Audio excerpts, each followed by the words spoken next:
안녕하세요. 이상튜브입니다. 첫 번째 소식은 국내 연구진이 세계적 수준의 지라갈륨 전력 소자 기술을 개발하는 데 성공했다고 국내 언론에서 보도되고 있습니다. 지라갈륨은 차세대 반도체 핵심 소자로 꼽히는 물질입니다. 이번 지라갈륨 전력 소자 개발로 향후 반도체 산업은 물론 군수 및 통신 산업의 경쟁력 제고가 가능해질 전망입니다. 한국전자통신연구원은 지난 21일에 S대역 300W급 지라갈륨 전력 소자를 개발했다고 밝혔습니다. S대역은 2GHz에서 4GHz 주파수 대역을 의미하고 군수 산업에선 레이더 장비에 쓰이며 통신 분야에선 5G 등에 활용되고 있습니다. 지라갈륨은 반도체 소자로 쓰이는 실리콘에 비해 3배 이상 높은 항복 전압으로 고전압 동작에 유리하며 별도의 에너지 저장 공간이 요구되지 않아 고전압 전력 반도체에 적합합니다. 또한 실리콘을 대체할 물질로 떠오른 갈륨 비소 대비 전력 밀도와 전력 효율이 7배 이상 높은 장점도 지니고 있습니다. 시장조사기관 뮬디벨롭먼트에 따르면 지라갈륨 전력 소자 시장은 지난해 1억 2천만 달러를 기록했으며 연평균 59%씩 성장해 2027년에는 관련 시장 규모가 20억 달러에 달할 것으로 예측하고 있습니다. 이 기술은 현재 미국과 일본만 보유하고 있는 것으로 전해지고 있습니다. 미국과 일본이 보유한 지라갈륨 전력 소자는 평균 250W급입니다. 미국과 일본 및 유럽 등은 지라갈륨 전력 소자가 군사적 활용 가능성이 높아 소자의 구매부터 활용 및 처리 등의 제한을 두고 관리해오고 있습니다. 이런 한계 속에서도 한국전자통신연구원은 고출력 고효율을 동시에 만족시키는 지라갈륨 고전자 이동도 트랜지스터 구조를 설계했습니다. 연구진은 개발된 전력 소자 칩을 패키징해 출력 전력 300W급에 전력 밀도 10W 이상의 지라갈륨 반도체 소자 성능을 검증했습니다. 기존 약 250W의 8.4W 수준의 상용 지라갈륨 반도체 소자 성능을 뛰어넘는 수치입니다. 특히 설계부터 공정과 측정, 패키징까지 모두 순수 국내 기술로 개발이 이뤄졌습니다. 이 기술은 향후 고출력을 필요로 하는 군사용 레이더, 고주파용 통신 시스템이나 전기자동차용 전력 시스템 등에 적용할 수 있습니다. 또한 전투기 전략 기술인 A4 레이더용 지라갈륨 집적 회로에도 적용이 가능하며 반도체 산업은 물론 군수 및 통신 산업 등 전방위적으로 활용될 수 있다는 의미입니다. 특히 2020년에는 한국전자통신연구원 국가과학기술연구회 융합연구단이 전투기 A4 레이더용 지라갈륨 반도체 송수신기 A4 집적 회로 기술을 개발하여 시너지 효과를 낼 수 있을 것으로 기대됩니다.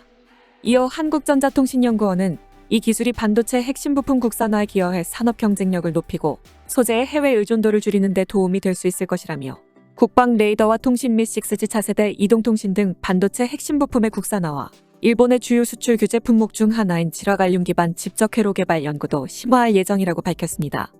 이번 300W급 지라갈륨 전력 소자는 2013년 100W급 개발에 이어 거의 10년여 만에 개발한 것으로 이번 300W급 지라갈륨 전력 소자 개발로 국방 레이더 개발 분야에 많은 진전이 있을 것으로 보입니다. 두 번째 소식은 DX 코리아 2022 전시회 관련 소식입니다. 9월 21일부터 DX 코리아 2022 전시회가 개최되어 다양한 무기체계가 전시되고 있으며 가장 눈에 띄는 전시품은 바로 현대로템의 수출형 전차입니다. 널리 알려졌듯 지난 8월 18일에 현대로템과 폴란드 국방부 간의 K2 주력전차 도입을 위한 실무 계약이 체결되었습니다. 기본 계약 내용은 한국이 독자 개발한 K2 주력전차 3개 대대분 총 180대를 폴란드 육군이 직도입하고 향후 폴란드의 요구에 따라 수정된 K2PL 전차를 폴란드 국내에서 생산하는 계약을 포함하고 있습니다. 현대로템은 폴란드군의 긴급한 사정을 반영해 2022년 중에 한국 육군용으로 생산된 10대의 물량을 제공할 예정이며 이어서 2023년에 18대에 이어 2024년은 56대, 2025년에는 96대를 양산해 총 180대를 충족할 계획입니다. 초기 공급되는 180대는 무전기 이외에는 현용 한국 군용 K2 흡표전차와 차이가 없다고 하며 2025년부터는 폴란드군의 요구가 반영된 K2PL 모델이 생산될 예정입니다. 다만 현재 체결된 계약은 180대에 대한 것이며 올해 12월까지 K2PL 모델의 성능과 생산 분배에 대한 협상이 진행될 계획이라고 합니다. 이는 현대로템이 약 2년이란 짧은 시간 안에 K2PL 모델을 개발해야 함을 의미하기에 현대로템 실무 개발자들도 엄청난 도전이 될 것이라는 입장을 보였습니다. 관계자는 노르웨이 차기 전차 결과는 올해 10월에 발표될 것이라고 밝혔으며 분위기도 나쁘지 않다는 소식도 전했습니다. 그리고 노르웨이가 선정할 경우 차기 전차 도입을 검토 중인 에스토니아도 K9 자주포 사례처럼 동일하게 K2 흡표를 선정할 가능성이 높다고 보고 있었습니다. 이외에 K2 흡표 전차 배치에 발맞추어 신설되는 기계화 부대를 위하여 K808 지휘형과 구급형 등을 도입하는 계약이 같이 논의되고 있습니다. 또한 현대로템 관계자는 세부 협상이 완전히 끝나야 확실해지겠지만 현재로서는 K2PL의 전투 중량은 60톤 수준을 크게 넘어서지 않을 것이라고 언급하였습니다. 이는 폴란드 영토는 넓은 평야 지역인데다 도로나 다리 등의 사회 인프라와 공병 장비 체계 모두가 노후화되어 전투 중량 60톤을 크게 넘어가는 전차 운용이 어렵다고 합니다.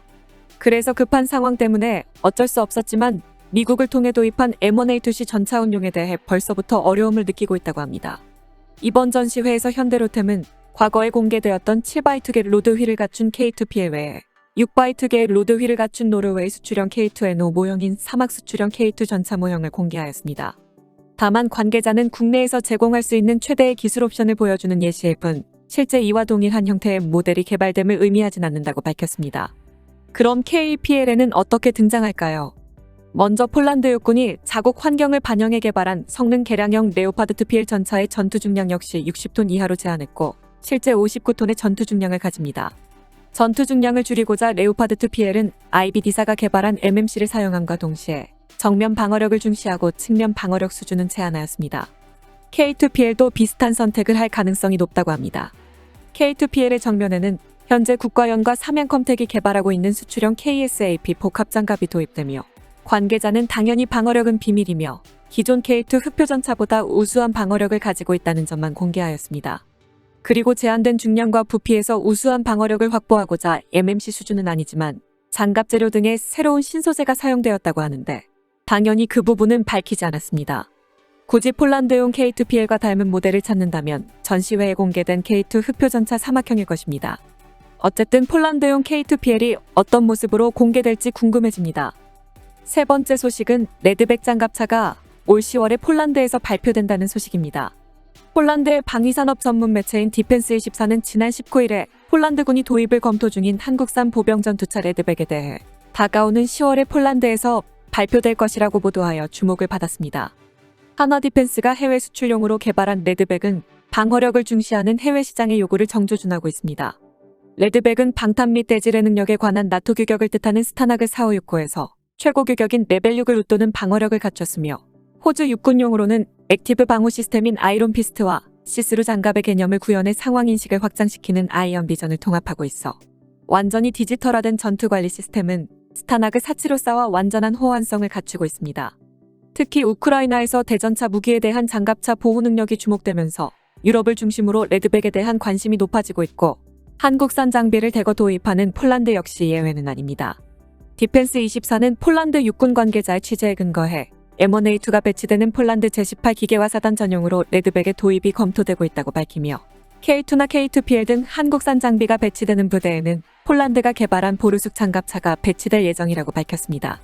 한화디펜스는 레드백의 폴란드 내 현지 생산 및 발전형 개발에도 긍정적이며 폴란드 육군의 요구에 적합한 레드백 도입도 폴란드 육군의 선택지 중 하나가 될 것이라고 언급하며 폴란드 육군이 도입을 검토 중인 레드백이 오는 10월에 폴란드에서 발표될 것이라고 보도했습니다.